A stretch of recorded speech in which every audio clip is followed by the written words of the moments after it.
Tell you how it's been. Kind of unique, huh? Oh, got some pictures for me to do. Do it again.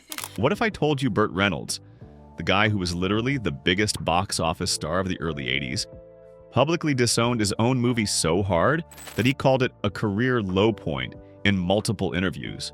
Yes, we're talking about Stroker Ace. Let's get to the facts. Number 1, Burt Reynolds publicly roasted his own movie for decades. So everyone knows Burt called this his worst movie, right? But here's what most people don't know. He didn't just mention it once and move on.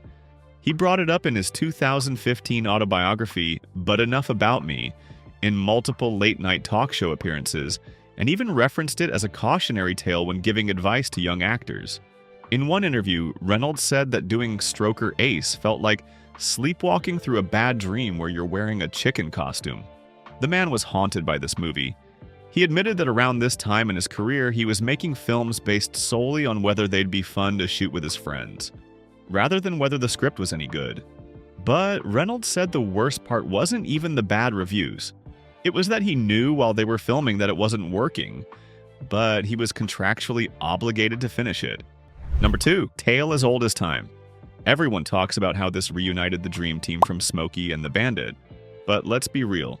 By 1983, that formula was getting old. This wasn't just their second collaboration. It was their third major film together, after the Smokey and the Bandit trilogy and the Cannonball Run series. So when audiences saw them on screen in 1983, they were actually watching a real-life couple trying to generate chemistry, which makes the wooden romantic subplot even more awkward in retrospect. And if you watch all 3 films back to back, it's almost comical how similar they are. It's like they had a template. Burt drives fast vehicle, Burt has comedic sidekick, Burt charms beautiful woman, authority figure gets mad, slapstick ensues, roll credits. The problem, audiences in 1983 had seen this exact movie twice already. Critics at the time literally wrote things like, if you've seen one Needham Reynolds movie, you've seen them all. The Hollywood Reporter even ran a review that started with, "Here we go again." Number 3, the source novel was actually dark satire. Here's where it gets interesting. Stand on It by William Neely and Robert K. Autumn wasn't just some lighthearted racing novel. It was a biting, cynical satire about NASCAR culture, corporate greed, and the soul-crushing nature of sports commercialization. Racing fanatics will know already, but the title of the book refers to drivers pushing the accelerator pedal all the way down. Hence the term, Stand on it. From Nissan. The book had characters dealing with serious issues: alcoholism, failing marriages, and the pressure of corporate sponsors forcing drivers to compromise their integrity. It was basically Mad Men meets NASCAR, published in 1973. So, what did Hollywood do? They took this nuanced satire and turned it into a movie where Burt Reynolds dresses as a giant chicken and throws pies. They kept the basic premise about a racer with a ridiculous sponsor, but removed all the darkness and complexity. But here's the wild part that'll blow your mind. William Neely, the author of Stand on It, also wrote biographies of NASCAR legends, including King Richard I about Richard Petty. And guess who appeared in Stroker Ace? Kyle Petty, Richard Petty's son. Film buffs may also know that Richard Petty makes a cameo appearance in the film, but ironically, the King is an uncredited cast member. Number 4, why Lonnie Anderson was cast for her role. The producers made a calculated bet. Lonnie Anderson was huge on TV with WKRP in Cincinnati, pulling in 20+ million viewers every week. The studio logic was simple.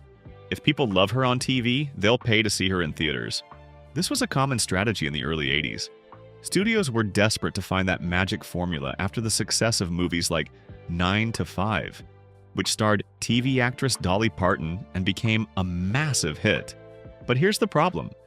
TV stardom doesn't always translate to movie stardom. Anderson was charming in a sitcom format, but the film didn't know what to do with her character. Pembroke Feeney is supposed to be this strong, independent woman who won't fall for Stroker's charms. Until she suddenly does, for no clear reason. There's no character development.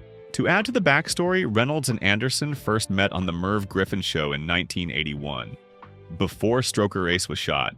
At the time, Anderson was still married to Ross Bickle, and Reynolds was dating actress Sally Field. They eventually started dating in 1982 and married about 5 years later. Number 5. Jim Nabors was everyone's good luck charm, except he wasn't. Jim Nabors' return for this film was seen as a great sign. He'd been in Smokey and The Bandit 2 and The Cannonball Run, and audiences loved his good-natured, goofy persona. His friendship with Reynolds was genuine and went back years. But here's the thing. By 1983, the lovable country bumpkin character type was feeling pretty dated. Nabors was doing the same shtick he'd been doing since Gomer Pyle in the 1960s. That's nearly 20 years of the same character. The movie also suffered from what I call too many cooks in the comedy kitchen. You've got Nabors doing physical comedy, Ned Beatty doing villain comedy, Bubba Smith doing intimidating guy who's actually nice comedy, and Burt doing suave guy comedy. None of it really meshes together. Number 6. The box office failure was an earthquake in Hollywood. Okay, so we all know it flopped. But let's put this in actual numbers. Stroker Ace had a budget of $14 million and only made $11.4 million at the worldwide box office. That's a theatrical loss of roughly $2.5 million. And that's before marketing costs, which add millions more to the deficit. To put this in context, the year before Stroker Ace, Burt Reynolds had 2 films in the top 10 highest-grossing movies of the year. The guy was literally box office royalty. Reynolds himself was paid $5 million just for his acting fee, meaning nearly half the budget went to him alone. The movie didn't just underperform, it actively lost money, which is why it stung so badly for everyone involved. It was like when Heaven's Gate killed the Western genre for years, or when John Carter made Disney terrified of original sci-fi. One big failure can change an entire industry's direction. Number 7. Real NASCAR legends appeared and then distanced themselves from it. Dale Earnhardt, Cale Yarborough, Kyle Petty, and Benny Parsons. The movie had serious NASCAR credibility in terms of casting. These weren't actors playing drivers. These were the actual legends of the sport. The production team was really smart about this. They knew that if they could get real NASCAR fans into theaters, they could make their money back even if general audiences didn't show up.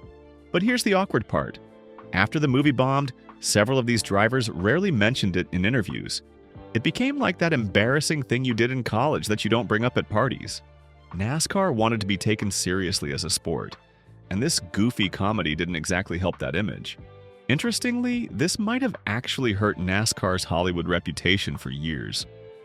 It would be decades before another major studio took a serious swing at a NASCAR movie, Talladega Nights in 2006, which cleverly made the sport part of the joke rather than trying to play it straight. Number 8. The Chicken Pit predicted modern sports sponsorship hell. Here's where the movie was accidentally brilliant. The Chicken Pit sponsorship storyline, where Stroker has to do humiliating commercials and appearances, was actually ahead of its time. In 1983, this felt like absurd comedy. But in 2025, this is just reality. Athletes do cringy commercials all the time. Aaron Rodgers sells insurance. Tom Brady sold cryptocurrency. LeBron James danced in Sprite commercials. The movie's satire about corporate control over athletes was legitimately sharp. Clyde Torkel owns Stroker's image and forces him to degrade himself for money. That's basically every influencer and athlete sponsorship deal today. If this movie had leaned hard into that satire and made it the central focus, it could have been a cult classic. Instead, it's buried under pratfalls and cheap gags. Number 9. Ned Beatty knew exactly what movie he was in. Ned Beatty is phenomenal in this movie. While everyone else seems confused about the tone, Beatty is chewing scenery like it's his last meal. He understood the assignment. Play the slimiest, most cartoonishly evil businessman possible. Beatty had played villains before. He was in Superman as Lex Luthor's bumbling sidekick. But here he's playing a different type of villain, the corporate overlord who treats people like products. What's fascinating is that Beatty's performance is the only thing critics consistently praised. Even negative reviews would say things like, "At least Ned Beatty seems to be having fun." Years later, Beatty talked about how he approached roles in bad movies. "You can either phone it in or you can try to steal every scene. I always chose to steal." That attitude is evident in every frame he's in. Number 10. The critical drubbing was brutal and personal. That 19% on Rotten Tomatoes? That's bad, but it doesn't capture how mean critics were. This wasn't just, "the movie didn't work for me." This was, Burt Reynolds should be embarrassed. Roger Ebert called it dim-witted. Gene Siskel said it was lazy filmmaking. The New York Times wrote that it felt like watching someone's home movies of their vacation, except less interesting.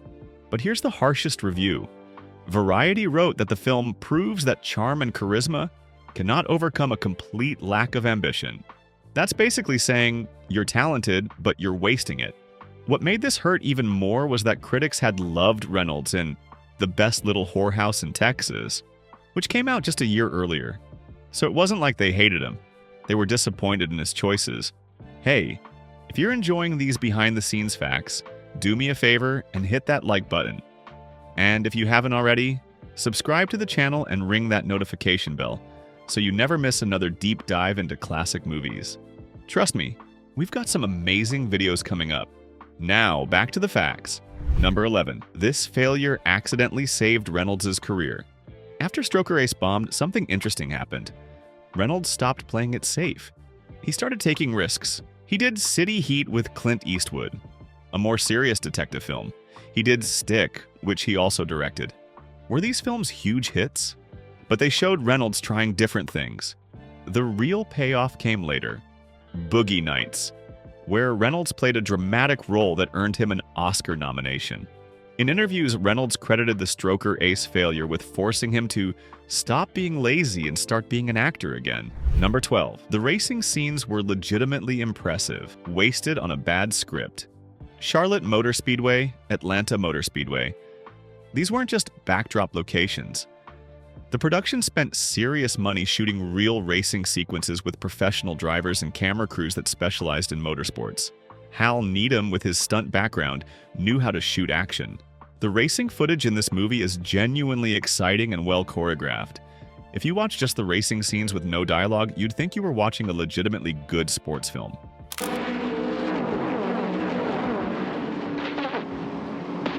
The problem? All that effort and money on great racing sequences couldn't compensate for a script that felt like it was written on napkins during lunch breaks. Number 13. Stevenson was trying to shed his teen heartthrob image. This didn't help. Parker Stevenson came from The Hardy Boys Mysteries, where he played a wholesome teenage detective. By 1983, he was trying to transition into adult roles. Being in a Burt Reynolds movie seemed like a smart move. Reynolds was a superstar, and getting to play opposite him could open doors. But Stevenson's role in Stroker Ace is so underwritten that he barely registers in the film. His character, Aubrey James, is supposed to be the young hotshot who idolizes Stroker, but there's no real arc or development. He's just there. Stevenson would continue to work steadily in TV throughout the 80s and 90s, but he never became the movie star this role was supposed to help him become. Sometimes being in a big movie isn't enough if the movie doesn't give you anything to do. Number 14. The comedy style was already dated when it was released. Let's talk about the comedy style. Stroker Ace relied heavily on physical comedy. People slipping on banana peels, probably literally, getting pies in the face, falling down, and crashing into things. This style of comedy was popular in the 1960s and 1970s. Think the Pink Panther movies or early Blake Edwards films. But by 1983, comedy was evolving. Look at what else came out in 1983. Trading Places had sophisticated social satire. War Games mixed comedy with genuine tension. National Lampoon's Vacation had dark, uncomfortable humor that pushed boundaries. Meanwhile, Stroker Ace was doing comedy that would have felt at home in a 1960s Dean Martin movie. It wasn't pushing any boundaries or trying anything new. The film had the opportunity to do sharp satire about corporate sponsorship and the commercialization of sports, but instead, it went for the easy laugh of someone falling down. That's a missed opportunity. Number 15. The One-Trick Pony. Hal Needham is an absolute legend in Hollywood. Before directing, he was one of the greatest stuntmen ever. He doubled for Burt Reynolds countless times and held records for high falls and car jumps. His stunt work was so influential that he received an honorary Oscar in 2012 for his contributions to cinema.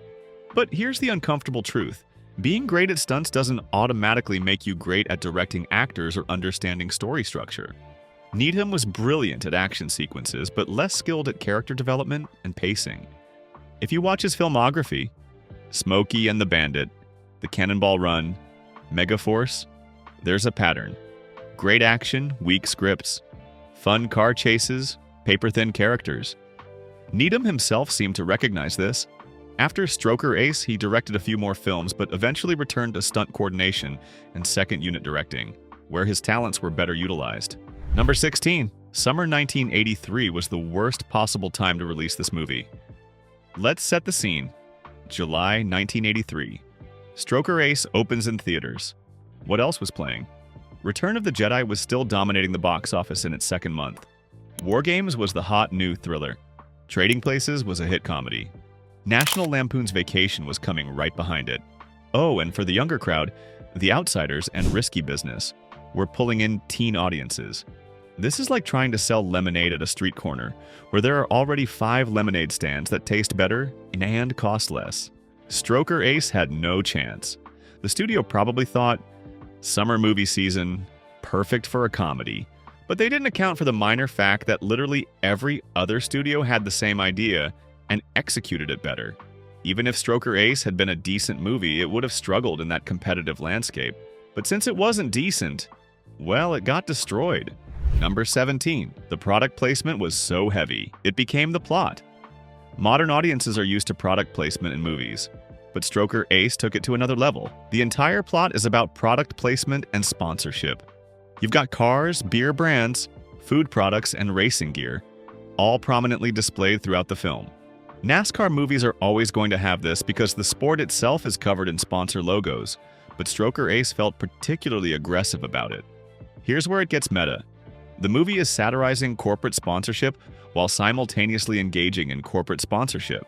It's making fun of Stroker having to sell out, while the movie itself is selling out. Was this intentional commentary? Or did the producers just need the sponsorship money and accidentally created a meta-narrative? We'll never know, but it's fascinating either way. Number 18. Bubba Smith brought his Police Academy energy to mixed results. Bubba Smith is a legend. NFL star turned actor known primarily for playing Moses Hightower in the Police Academy franchise. His physical presence alone was intimidating. The man was 6 feet 7 inches and built like a tank. In Stroker Ace, he plays a member of the racing team, and his scenes with Burt Reynolds actually have some decent chemistry. There's a natural camaraderie there that works. But here's the thing. Smith was often typecast as the big guy who looks scary but is actually gentle. It's the same character in Police Academy. It's the same character here. While he does it well, the movie doesn't give him much to work with beyond that basic archetype. Smith would later criticize Hollywood for not giving black actors more diverse roles in comedies during this era, and Stroker Ace is a good example of that problem. Number 19. The cult following is really just nostalgia. Let's be honest.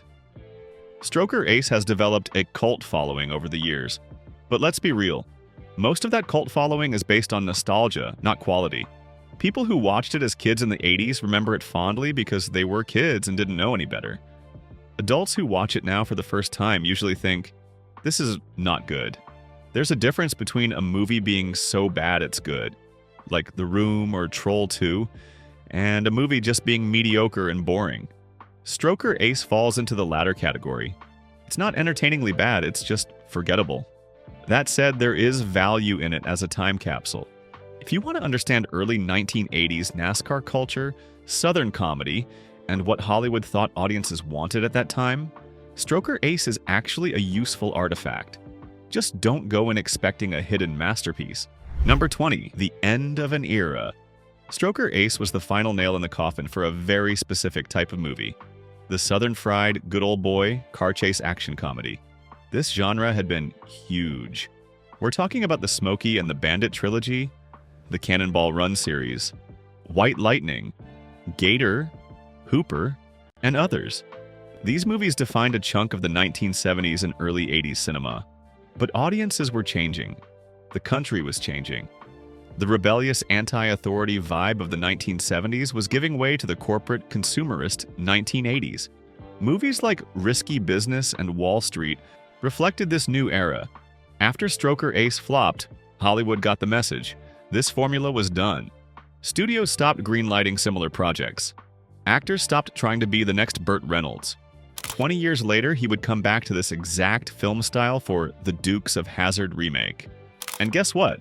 Critics hated it just as much. Sometimes you really can't go home again.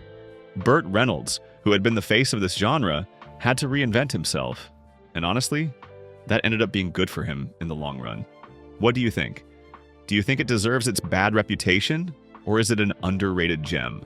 Let me know in the comments below. If you enjoyed this video, please give it a thumbs up and subscribe for more classic movie deep dives. Hit that notification bell so you don't miss our next video.